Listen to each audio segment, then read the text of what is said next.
We pray, help them to keep our homes. It was over 2 years ago that Houston firefighters came together to pay their last respects to two of their own. Because their duty is dangerous. It was 2 years ago that an entire city was wondering how it could happen. There was a fire soon after that ultimately led to the death of 2 Houston firefighters. It was 2 years ago that firefighter Russell Dunham lost his best friend. Whenever I go to my property in Austin, I bring back 2 rocks, 2 stones, one for Kim and one for Lewis, and put them in front of the monument. And even after 2 years, this symbol of 2 lives lost doesn't represent the ending that you might think. It was the untimely deaths of Kim Smith and Lewis Mayo that shook Houston firefighters into what some would call a new beginning. I hope that I'm doing this a lot better than I used to do, because I thought, I was a pretty good captain at the time. You've got to see where the fire is on these restaurants, because most of them, I think, are going to have wood truss construction. And to look at a building, not just on the 4 sides, but what's on top of it too. And wood truss is good for really about 2 things. It saves them money and it kills firefighters. It was 2 years ago on Valentine's Day. Breaking in was easy. The teenagers had a key, courtesy of an inside accomplice. The robbery was quick, but it wasn't until they left that they realized the evidence they left behind might catch up to them later. So they went to a nearby 24-hour department store and bought a propane torch. It was 4:30 in the morning. Houston Fire and Ambulance, what is your emergency? There is a fire in McDonald and Maisonette between Derry Ashford and Cook. It looks like it just started. I didn't think we had anything when we got to run 4 o'clock in the morning at McDonald's. It seemed like a false alarm to me. The doors came up on the apparatus floor. I remember I turned to my driver, Jerry, and I said, man, look at the fog outside. It's really thick. When things like that happen, most firemen know that something bad's going to happen. The initial alarm included 4 engines and 2 ladder trucks. Ladder 76, commanded by Senior Captain Hoyt, was the second apparatus to arrive on the scene. I never saw the fire till we were almost right on top of it because it was so thick. I knew we had a fire because the engine had gotten there first and said they had fire coming from the roof.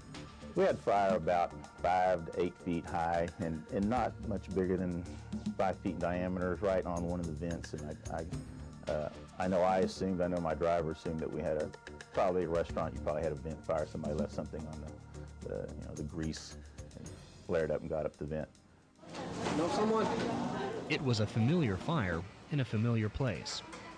I guess 2 years ago we had one of my kids' birthday party there.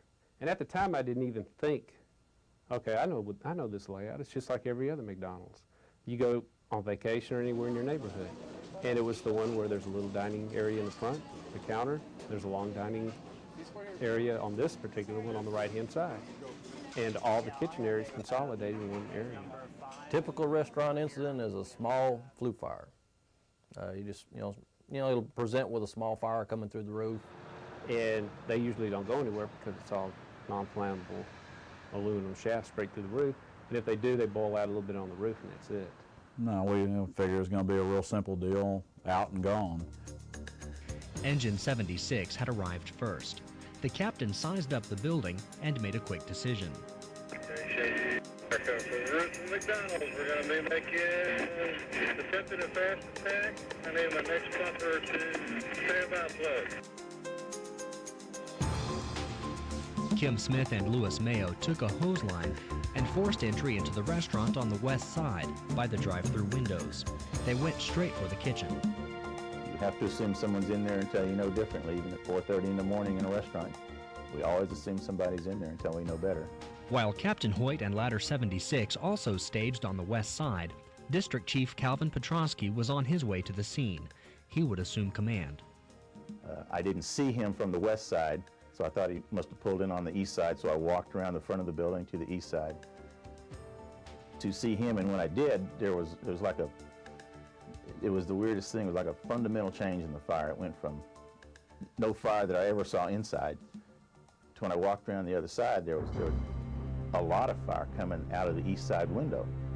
And it had apparently, it just happened in the time between my walk from the west to the east side, I've always assumed that that's when the first collapse happened. I did not see any change, never heard anything. I went from a nothing fire to a wow fire, just from one side of the building to the other. I mean, I was really surprised. Neither Captain Hoyt nor Chief Petrosky knew of any collapse at the time. They just knew this was suddenly more than a grease fire, and they both knew what to do next. This next command to all other companies, pull out of the fire right now. We're going to go defensive.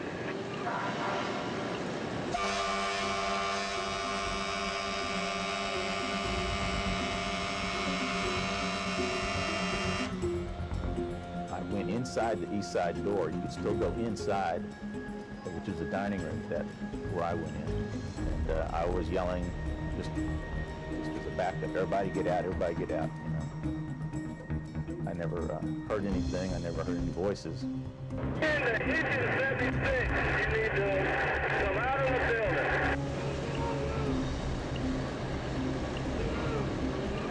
Chief Petrosky immediately called for a personnel accountability report. This next command to all companies, I need a fire when you're out of the building. And I heard him saying, you know, engine 76, do you have your men? No response and no response. Still, your mind is telling you, well, they're there, they just went outside another entrance, another exit, they're getting air bottles, they're sitting on a pumper right now, and they're going to have a big laugh about this in a minute. And it wasn't until we just could not raise them, and nobody could account for them. I mean, we had people running around that restaurant looking and looking, and they weren't there. And then you start thinking, I know they've been in there a long time, and I know how long that air pack lasts, and they're probably out of air. And that place is on fire, and if they're in there, they're in desperate trouble. This next command to the dispatch emergency, give me a 211. We have 2 firefighters listening. And at that point, it got very, very tense.